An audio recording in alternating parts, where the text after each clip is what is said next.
Welcome back. In this session, we'll be looking at the second D of our 3D of facilitation. Remember the 3D? Yes, you got it. 1 is design, 2 delivery, and 3 discovery. This is the delivery model. So you've gone through the design phase. You've designed your facilitation session for wherever it will be. Now, you want to deliver. How do you deliver? What materials are you going to use? How do you manage the flow of sessions and participants? And then how do you create an engaging ambience? How do you adapt to changes along the way? Let's go into details. The first thing is preparation. Preparation is key. As a facilitator, you must prepare, and prepare. Now that you have finished your design, prepared your slides, what are the final preparation before the delivery day? Final preparation, you go through your audience research and schedule. Make sure that there's a schedule for the session. You prepare your materials. You design your slides. You select your audiovisual materials. If you are using videos, if you are using audio, if you are going to have demonstrations, role play, prepare every script. If you are using flip charts, you are using PowerPoint, you are using projectors, or you are using a video conferencing tool, prepare. Do you have activity sheets? Send them ahead if you can. If you are not sending them ahead, make sure you have enough printouts in case you are printing out. Make sure you have a platform that you can share impromptu materials to. So go ready and prepared. Check whatever platform you are using and rehearse. If you are having a live physical session, go to the stage, go to the venue, look at what is happening there. What is happening there? And rehearse. If it's an online platform, go to the platform well ahead. For physical venues, we advise that you go at least 1 hour before the session starts. That way, you can check, make adjustments, tests. If it's a very big event, then you probably would need to go a day before or 2 days before.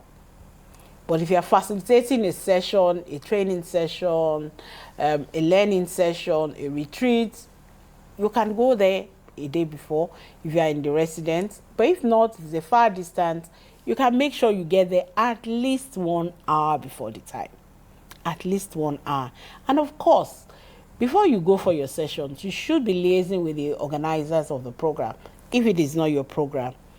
Even if you are the one designing and delivering the program, you have to liaise with your team to ensure that everything is ready, your equipment are working, all that you need is in place. It is very, very important.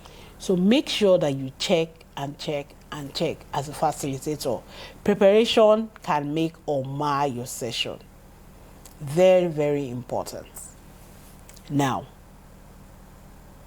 you ask me, I've checked the venue, I've checked everything, but I still struggle with preparing my materials. Most times, we teach with slides, or you use charts, or you use boards, or you use materials. The most common form of facilitation tends to be using slides and other materials, maybe role play and case studies. So your slides have to be very good, engaging, and simple. Your slides should be prepared in a way that is like a story. It is like telling a story. You must have a beginning, a middle, and an end. Your beginning tends to be your introduction.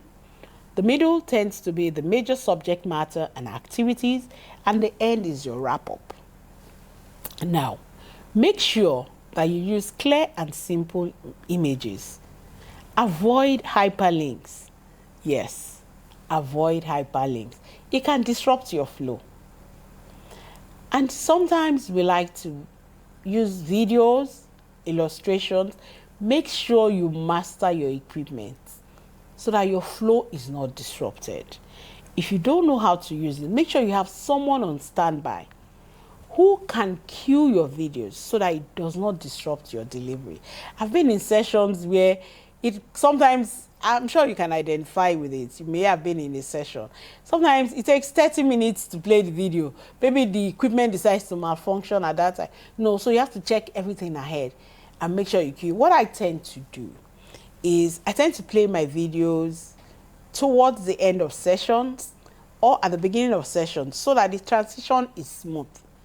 It is not delayed. So it's very, very important. Make sure that your slides are simple and they tell a good story. It helps you. How do your slides flow? Because if you want it to tell a story, it has to flow smoothly like a river. So, when you're creating slides, first, make sure you introduce the session, set the stage, your topic page, your content, your objectives, expectations. Also remember ground rules and have a parking lot. Your ground rules help to set the tone that, oh, during this session, this is what we'll do, this is the schedule, this is the methodology. Please don't interrupt other people when they are speaking. If you want to ask a question, raise your hands.